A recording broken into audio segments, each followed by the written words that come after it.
Bonjour et merci de nous rejoindre dans ce programme. Nous commençons par la grande île Madagascar où le président Andry Rajoelina a présenté un remède à base de plantes qui, selon lui, a donné des résultats encourageants dans la lutte contre le coronavirus. Le président a publié des photos de la présentation et des images de ce qu'il appelle le médicament Covid Organics Medicine sur sa page Facebook. Il a également annoncé le déconfinement progressif dans 3 grandes villes du pays, ajoutant qu'un remède malgache contre le coronavirus avait été testé avec succès.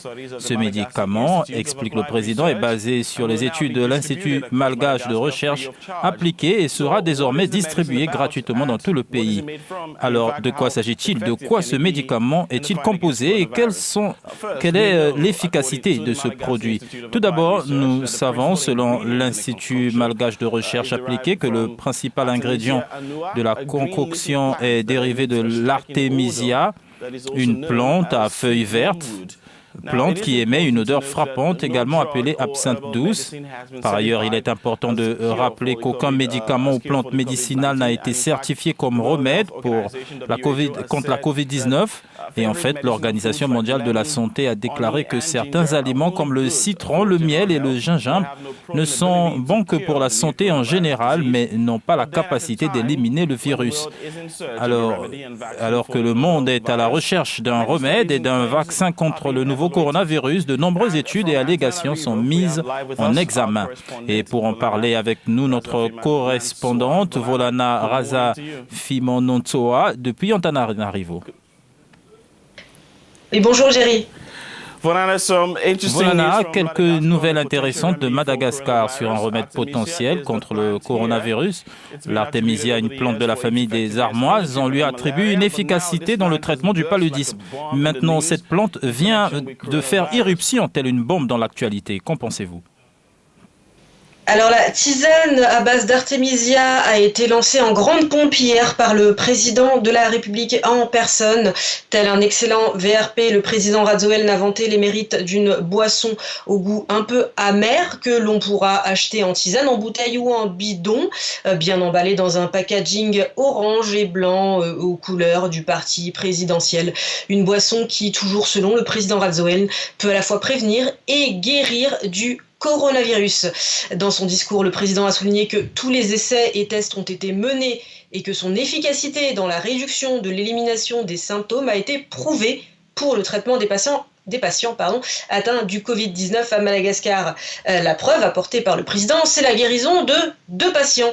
Rajoelina ajoute également que sa tante malade, qui avait été soignée avec des efferalgans et de la chloroquine, sans toutefois constater d'amélioration, irait beaucoup mieux depuis que son neveu président lui a conseillé de prendre du Covid Organics. Covid Organics, c'est le nom de la fameuse tisane anti-coronavirus. Pour le président, c'est sûr, le remède contre le Covid-19 a bien été trouvé à Madagascar. C'est pourquoi la boisson sera distribuée obligatoirement à tous les enfants qui reprendront demain le chemin de l'école. Ceux dont les parents ne souhaitent pas donner du Covid Organics à leurs enfants devront rester à la maison. Mais la question se pose, et d'ailleurs nous l'avons posée hier au président de la République, comment peut-on prouver l'efficacité de ce produit sur la base de seulement 2 guérisons et en si peu de temps, alors que les essais cliniques seraient apparemment en cours? Ce à quoi le président a répondu, je cite, « L'histoire nous le prouvera ». D'autres questions restent sans réponse. Combien de personnes sont sous traitement? Quels tests cliniques sont effectués? Depuis combien de temps y a-t-il des tests cliniques?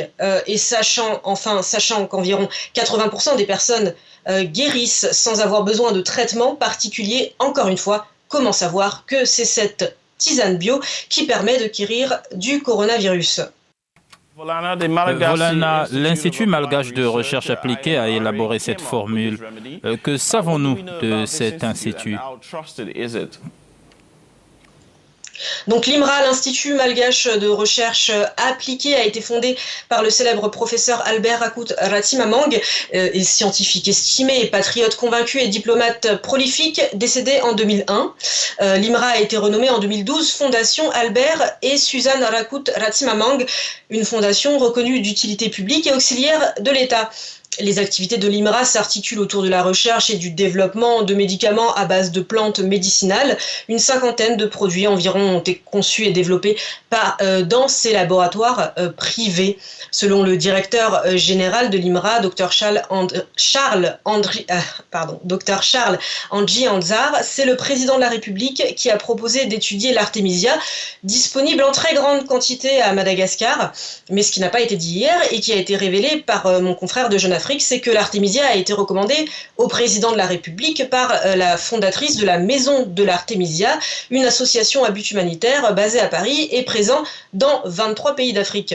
L'association a proposé des protocoles d'essais cliniques à plusieurs pays africains, sans toutefois affirmer que la plante guérit du Covid-19. Reste une question en suspens, à savoir pourquoi le président a-t-il fait la promotion de l'IMRA, organisme certes réputé, mais privé, au détriment des laboratoires publics du CNARP, le Centre national de recherche et d'application pharmaceutique, un organisme qui dépend du ministère de l'Enseignement supérieur. En effet, Volana, Madagascar n'a enregistré aucun décès dû au coronavirus. Actuellement, il y a 121 cas dans le pays et on parle déjà d'un remède.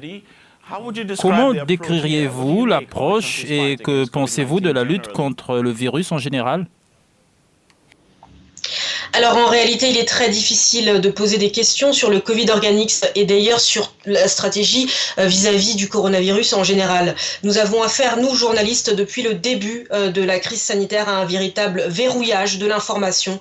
Soit nos interlocuteurs ne souhaitent pas répondre à nos questions, c'est le cas des ministères de l'Intérieur et de la Santé par exemple, soit ils nous renvoient systématiquement vers une autre personne, soit ils ne décrochent même plus le téléphone.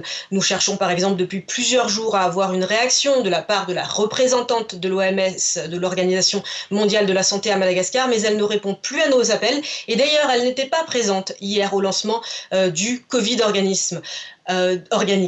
Rappelons que concernant l'artémisia, plante surtout connue pour ses vertus anti-malaria, l'OMS ne justifie pas la promotion des matières végétales d'artémisia ou leur utilisation sous une quelconque forme pour la prévention ou le traitement du paludisme. Dans un communiqué que j'ai reçu ce matin, dernière réaction, celle qu'on a obtenue, l'Académie de médecine a déclaré, je cite, « Il s'agit de médicaments dont les preuves scientifiques ne sont pas encore élucidées et qui risquent de porter préjudice à la santé de la population et en particulier à celle des enfants. La loi malgache stipule que seuls les professionnels de santé au sein des formations sanitaires et non des structures administratives sont habilités à distribuer des médicaments. Aussi, l'Académie nationale de médecine fait-elle appel au sens de responsabilité des autorités compétentes et des parents. » En effet, le sens des responsabilités. Volana, j'aimerais vous remercier de nous avoir apporté ces éclaircissements. Merci beaucoup.